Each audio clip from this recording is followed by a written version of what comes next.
Progressive web applications combine the best features of web and mobile apps.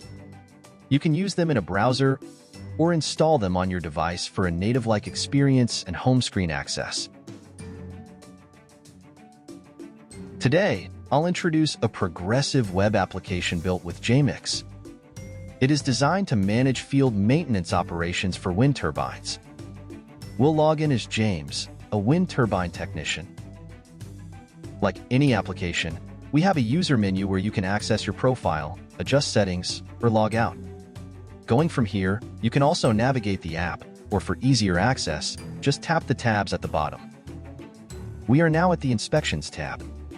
It lets you view both upcoming and past inspections that you're assigned to.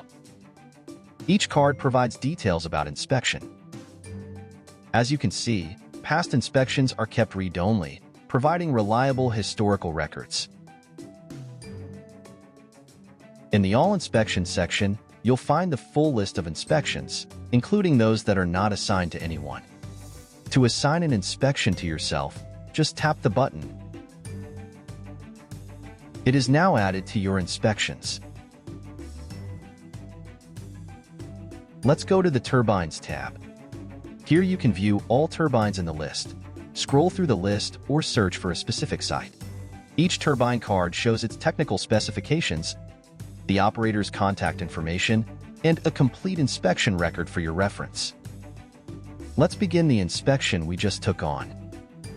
The inspection process is straightforward, guided by a simple step-by-step wizard where you set a date, answer questions, add notes, attach images, and finalize the inspection by getting a signature from the operator representative.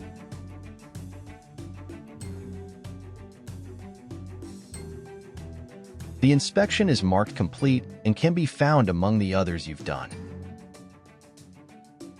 Good job! Check out the repository and the demo online to see how this app works by yourself. You can open it both in your desktop browser or on your mobile device. Just follow the link in the description or scan the code. All components of this app are part of the Jmix framework and are perfectly suited for both mobile and web layouts. That's all for today. If you enjoyed this, please like and subscribe for more videos. And if you have any questions, leave them in the comments or contact us on social media. Thanks for watching, and happy coding!